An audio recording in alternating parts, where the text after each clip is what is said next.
የሃርቫርድ ጥናት 92% የሚሆኑ ሰዎች ግብ ብለው ያስቀመጡትን ነገር ተከትለው እንደማይሄዱ አሳይተዋል። ጊዜ ስለሌላቸው አይደለም፣ ተሰጥኦ ስለሌላቸው አይደለም፣ ነገር ግን ምክንያቱ መቼም ስለማይጀምሩ ነው። ያቅዳሉ፣ ያልማሉ፣ ከመጠን በላይ ይጨነቃሉ፣ ነገር ግን እርምጃ አይወስዱም። ወደ ድርጊት አይገቡም፣ ባሉበት ይቀራሉ። በቢዝነስ ዙሪያ ሁሉንም መጽሐፍ ያነበበ የሆነ ሰው አለ። ሁሉንም የፕሮዳክቲቪቲ ቪዲዮዎች አይቷል። ይሁንና አሁንም ግን የዛሬ 3 ዓመት በነበረበት ተመሳሳይ ቦታ ነው ያለው።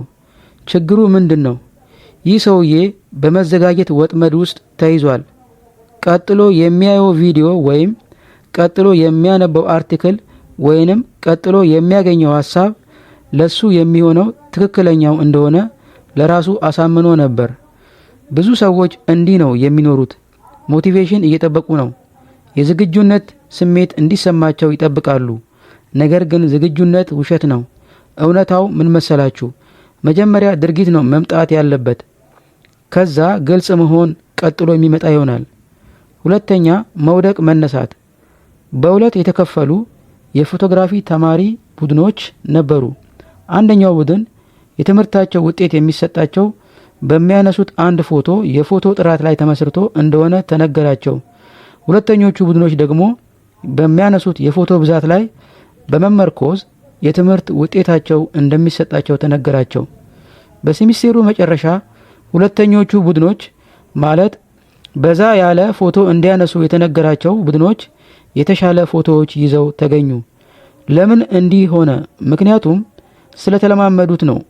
እየወደቁ ነው የተማሩት። እነዚያ የመጀመሪያዎቹ ማለትም ጥራት ያለው አንድ ፎቶ እንዲያነሱ የተነገራቸው ደግሞ ባሉበት ቁጭ ብለው ያን እያሰላሰሉ ወደ ድርጊት ሳይገቡ ስለተቀመጡ ምንም ሊያሻሽሉ አልቻሉም። ይሄ ስለ ፎቶግራፊ አይደለም፣ ስለ ህይወት ነው። ትክክለኛ ጊዜ እስኪመጣ ብሎ መጠበቅ መዘግየት ነው። ሶስተኛ ለውጡ። በመጨረሻም ያሰበውን ቪዲዮ መቅረጽ ያሰበው ሰው መጀመሪያ ሲቀርጻቸው የነበራቸው ቪዲዮዎች የሚያስጠሉ ነበር። የሚቀርጸው መጥፎ ነበር። የራሱን ቪዲዮ መልሶ ሲያየው ስቅቅ ይለው ነበር። ነገር ግን አላቋረጠም። አሁን ላይ እነዛ የመጀመሪያ አካባቢ የወደቃቸው ውድቀቶች አሁን ማግኘት በጀመራቸው የቪዲዮ 1000 እይታ ውስጥ ተሰወሩ። የሆነ ስልት አልነበረውም። በቃ ዝም ብሎ ነው የጀመረው። መጀመሪያ አካባቢ ስትጀምሩ የሚገጥማችሁ የተበለሻሸ እርምጃ የሂደታችሁ ሽልማት ነው።